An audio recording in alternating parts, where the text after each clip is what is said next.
The Bloody Society podcast presents. On this episode,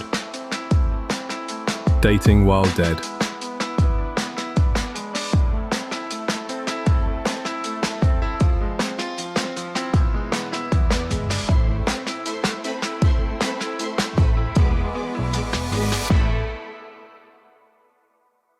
Vampire boys and girls, welcome back. I'm Laércio, this is Scarlet, and tonight, we are talking about love. We are talking about romance in the context of immortal supernatural beings, not love. She always does this.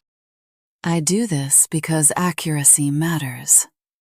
Love and immortal entanglement are very different things, and tonight's episode will demonstrate exactly why. Dating while dead. The joys, the disasters, the centuries of accumulated romantic baggage that every vampire in this community is quietly carrying around. We are covering all of it tonight. How vampires court, the old ways versus the absolutely chaotic modern approach. Immortal breakups, what happens when forever doesn't last.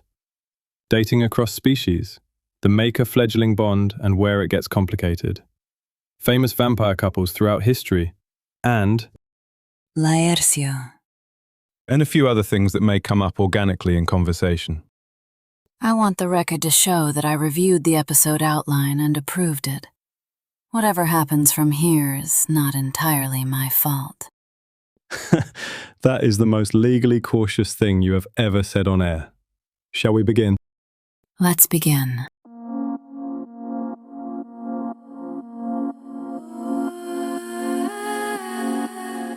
About Venice.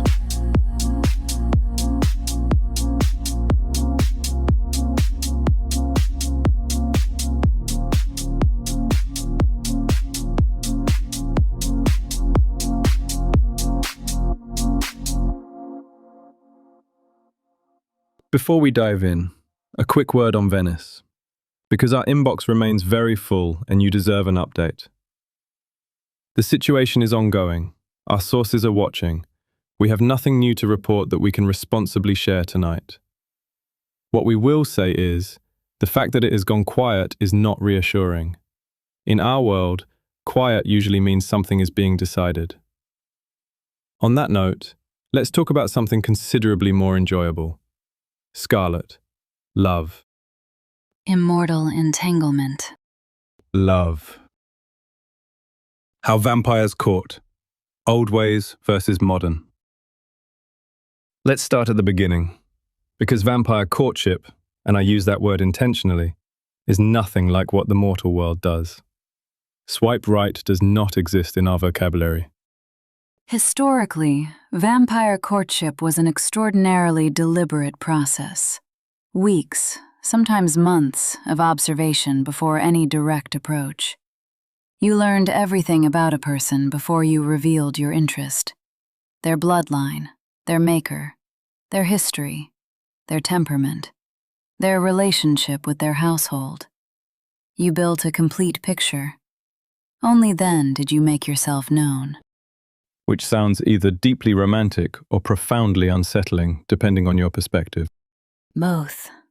It is both. The logic was sound. When you are considering a connection that could last centuries, due diligence is not unreasonable. A human relationship gone wrong costs you a few years of misery. A vampire relationship gone wrong can cost you a dynasty. And the modern approach?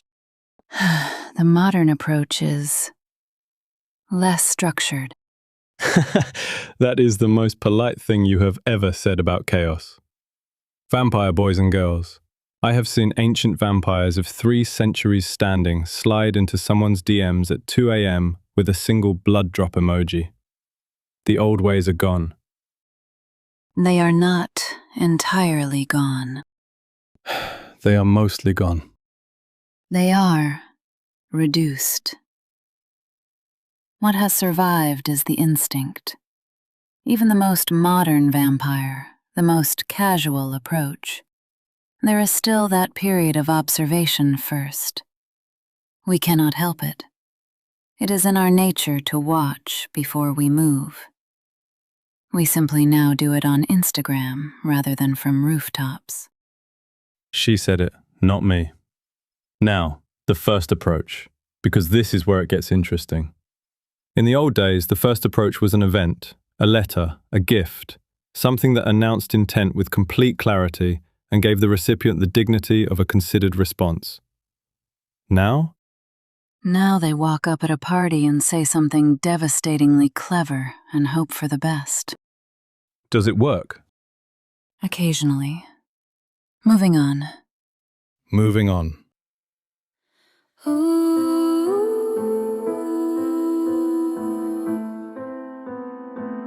Immortal breakups, when forever doesn't last.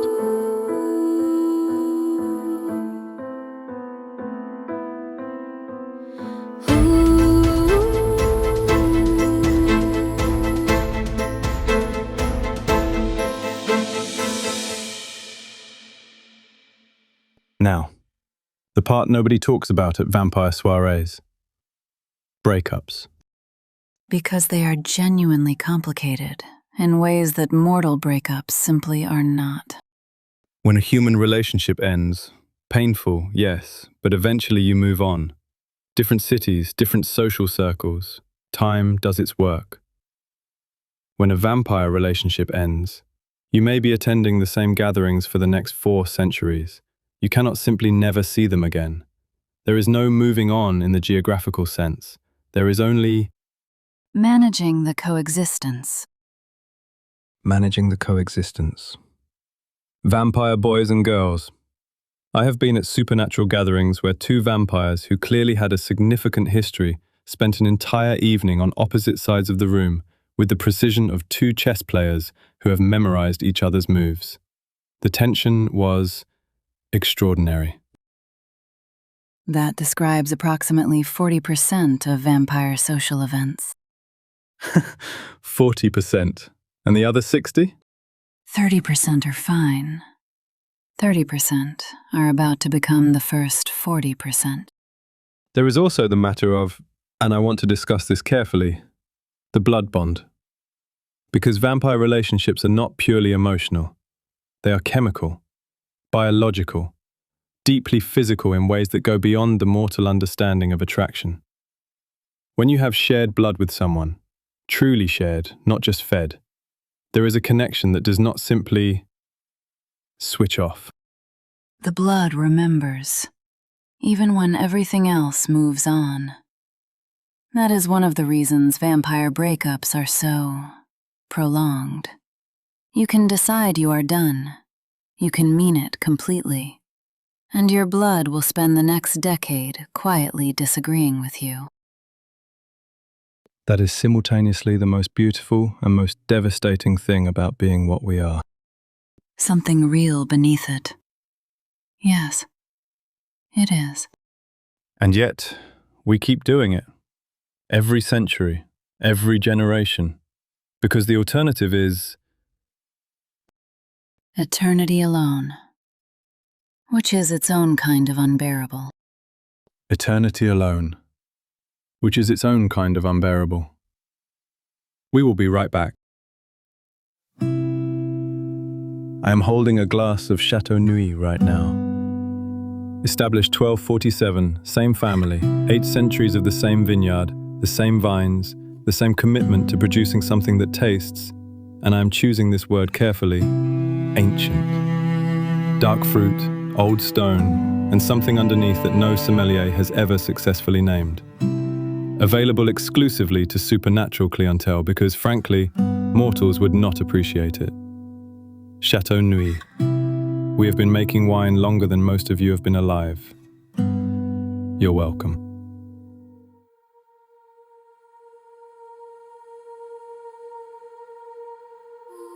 Dating across species.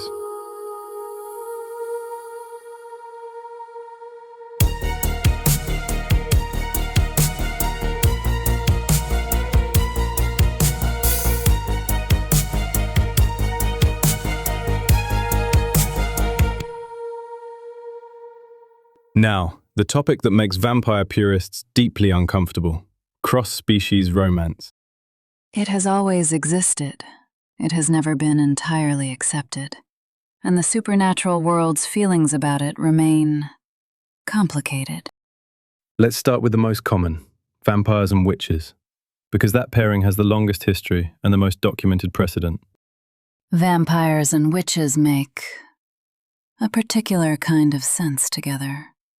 The magic in a witch's blood is not incompatible with vampire nature the way shifter blood is. There is a complementarity, darkness and power, each amplifying the other. The supernatural world has produced some of its most remarkable and most catastrophic partnerships from that combination.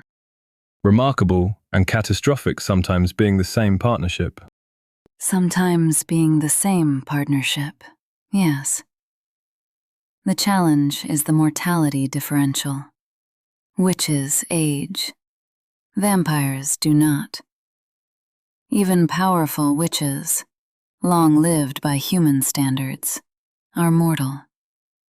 The mathematics of that relationship are unkind. Unless, of course, certain arrangements are made. Turning. Which is a decision that cannot be unmade, and which changes the nature of the magic entirely. A witch who turns is no longer a witch in the same sense. The magic transforms into something neither purely witch nor purely vampire. We have seen what that combination can become in our lifetimes. We have seen what it can become. Vampires and humans is the oldest pairing of all. The most written about, the most romanticized, and the most practically complicated. The power differential is absolute. The mortality differential is absolute. And yet, it produces some of the most genuinely devoted partnerships in supernatural history. There is something about loving something fragile that brings out the protector in even the most unlikely vampires. Yes, even the most unlikely ones. And vampires and shifters? No. Just no? The biological incompatibility alone makes it challenging. The cultural incompatibility makes it more so. There are exceptions. There have always been exceptions. They are not called exceptions for nothing. There certainly are exceptions, and I offer this purely as historical gossip. I did hear something once about a certain bear king and a certain vampire from a very well-known household. Where did you hear that? Sources.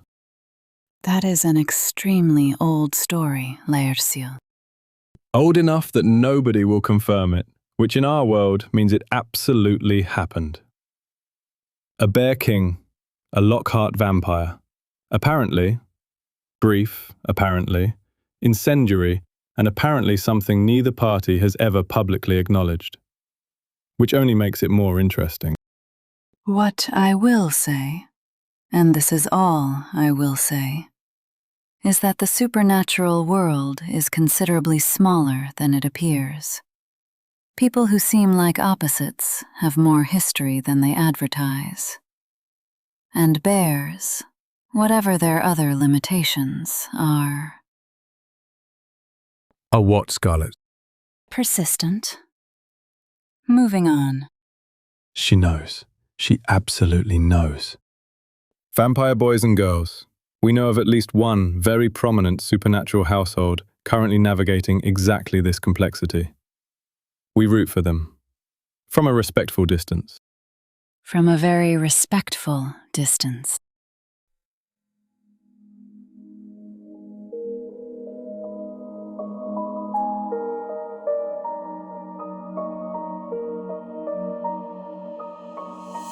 The maker-fledgling bond, where it gets complicated.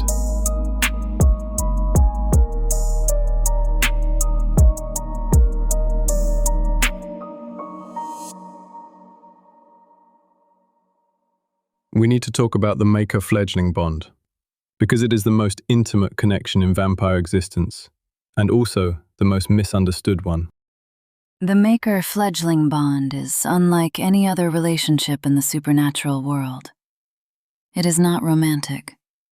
It is not parental, not exactly. It is its own category. The maker gives the fledgling everything. Life, in the most literal possible sense. Their blood is in the fledgling's veins. Their darkness shaped the fledgling's first years. Their voice is the first thing the fledgling trusts, absolutely.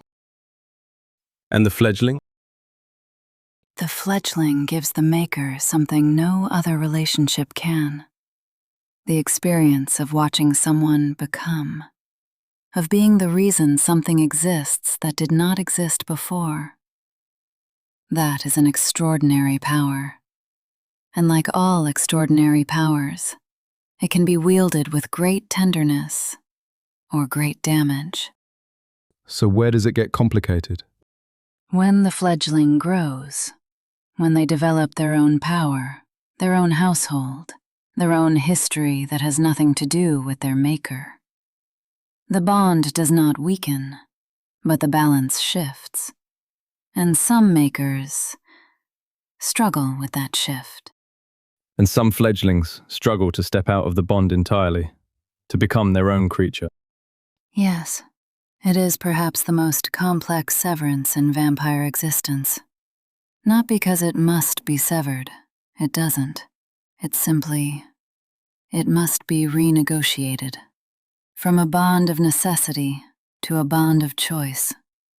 The ones who navigate that renegotiation successfully, they become something remarkable. Maker and fledgling who have chosen each other as equals. We know of one such pair currently navigating exactly that renegotiation. In Venice. We're watching. We're watching.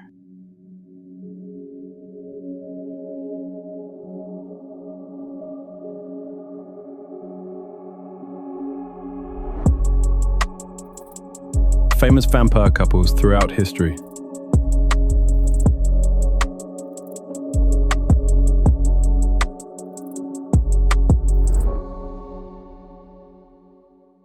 Now, the part I have been waiting for all episode. Famous couples. Because the supernatural world has produced some absolutely extraordinary romantic partnerships over the centuries, and they deserve to be celebrated. And some that deserve to be studied as cautionary tales. Those two.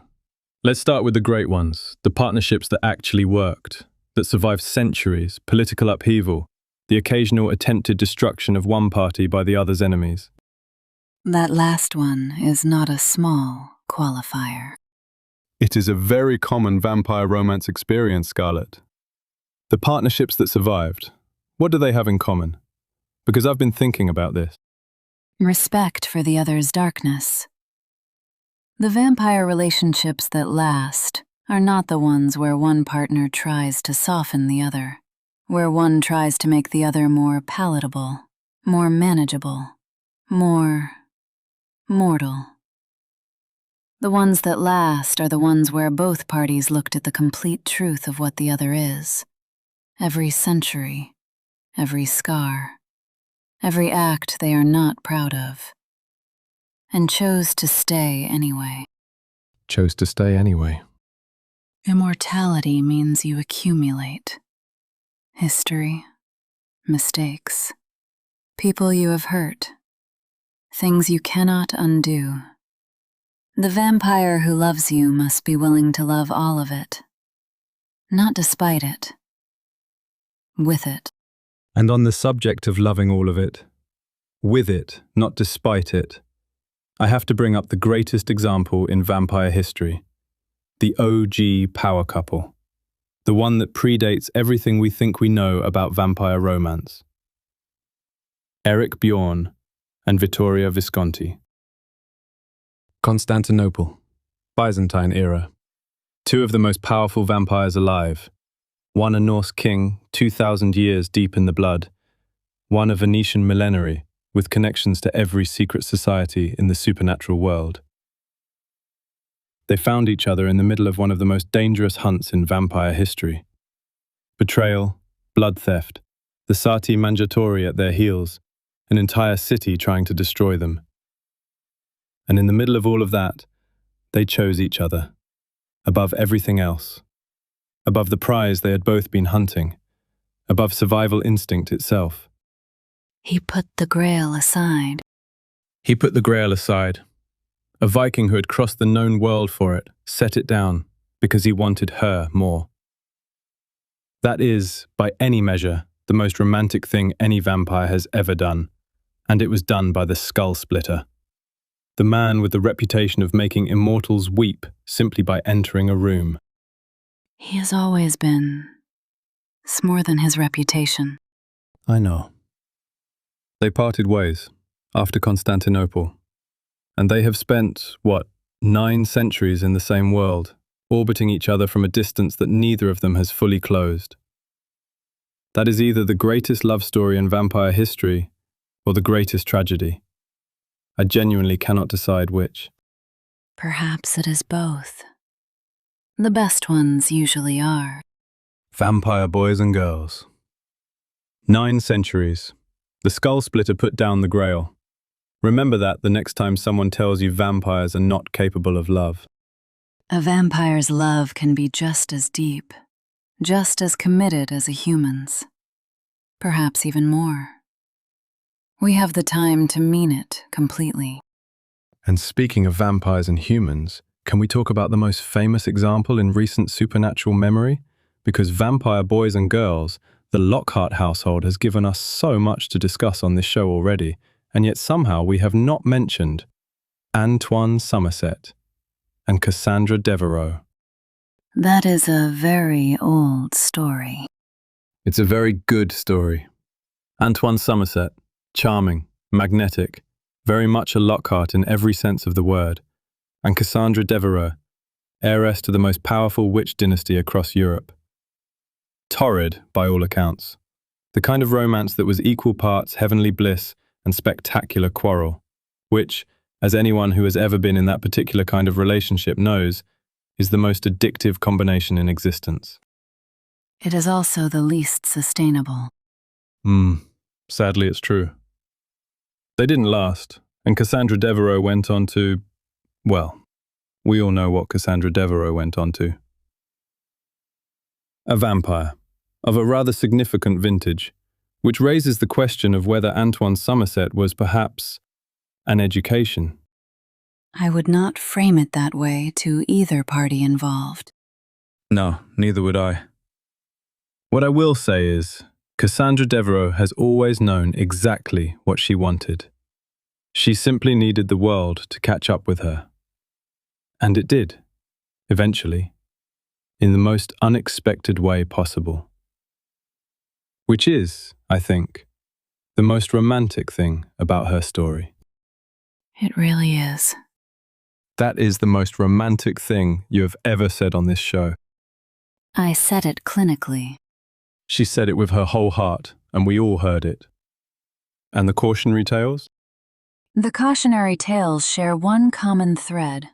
One partner wanted the other to be something they were not, to be less powerful, less ancient, less dark, less themselves. You cannot ask a vampire to be smaller than they are. Not for a century. Certainly not for eternity. It will end, and it will end badly. And given what we are, badly can mean a great many things. Vampire boys and girls, if you are currently in a relationship where someone is asking you to be smaller than you are, Scarlet just gave you the most elegant exit strategy in supernatural history. You're welcome. Yes, that is precisely what I meant. Don't make it a thing. It's already a thing. And now, time for a word from our sponsors. We'll be right back. Let me ask you something. When was the last time you reviewed your fledgling agreements? Your territorial boundaries? your Dark Veil compliance documentation? If the answer is, I don't have any of those, Dark Council would like a word. Operating across both mortal and supernatural jurisdictions since 1489, they handle Dark Veil violations, bloodline disputes, territorial challenges, and I say this without judgment, the occasional resurrection complication. Every immortal needs a good lawyer. Some of us need one more urgently than others. Dark Council, because even the oldest among us make mistakes.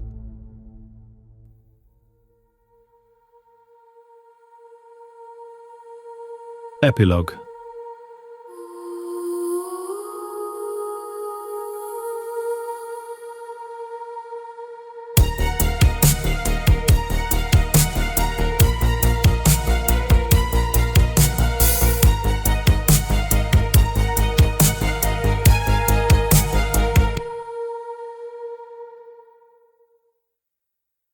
What an evening. Scarlet, final thoughts on love or immortal entanglement, whichever you prefer.